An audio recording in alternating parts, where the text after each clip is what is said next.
Steel plant, bulk drug park నిర్వాసితులను కూటమి ప్రభుత్వం గాలికి వదిలేయడంపై సిపిఎం నేతలు ఫైర్ అయ్యారు. నిర్వాసితుల సమస్యలు పరిష్కరించకుండా స్టీల్ ప్లాంట్ భూమి పూజ చేస్తుండటంపై ఆగ్రహం వ్యక్తం చేశారు. ఆర్సెల్మిట్టల్ నిప్పన్ స్టీల్ ప్లాంట్ విషయంలో కూటమి ప్రభుత్వం పక్షపాత వైఖరిని దుయ్యబట్టారు. అనకాపల్లి జిల్లా నక్కపల్లి మండలం చిన్నబోధిగలంలో సిపిఎం పార్టీ బృందం పర్యటించింది. భూ నిర్వాసితుల సమస్యలను అడిగి తెలుసుకున్నారు.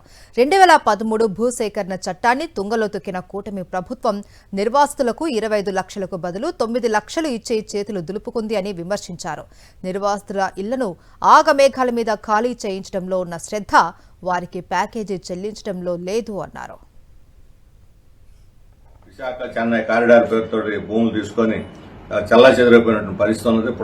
పుట్టకొకరులాగా వాళ్ళందరికీ న్యాయమైన పరిహారం ఇచ్చిన తర్వాతే భూమి పూజ నిర్వహించాలని చెప్పి మేము కోరుతున్నాం. ఈ రకంగా రైతుల భూమి మా భూమి లాగా మా భూమి మా హక్కు అన్నట్టుగా ప్రభుత్వం వ్యవహరిస్తుంది. రైతుల భూమి ఒకవైపు ఏమో మీ భూమి మీ హక్కు అంటూ ముఖ్యమంత్రి గారు ఉత్సవాలు జరుపుతారు, రెండో వైపు ఏమో ఆ భూమి మీద మాదే హక్కు అంటూ ఆచరణలో దీన్ని చేస్తారా? ఇదేమి పద్ధతి అని చెప్పి మేము ప్రభుత్వం ఎవరైతే భూములు ఇచ్చారో వాళ్ళకి నిర్వాసితులకి అన్యాయం చేసి కూటమి ప్రభుత్వం దందా చేయాలనే దాంతో చూస్తూ ఉంది. అంటే నిర్వాసితులు ఏమైనా పర్వాలేదు, మాకు మాత్రం లక్షల రూపాయలు కోట్ల రూపాయలు కమిషన్లు వస్తే బాగుందనే పరిస్థితులు ఉందా?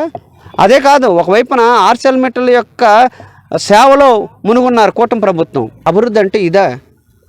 పాకల్లో ఉండడం అభివృద్ధి లేదు, ఉన్న సదుపాయాలన్నీ తీసేయడం అభివృద్ధి. కంపెనీలు పెట్టడం అంటే వీళ్ళకి ఏమైనా గ్యారెంటీ ఉందా? కనీసం ఆర్ కార్డు ఇవ్వలేదండి వీళ్ళకి.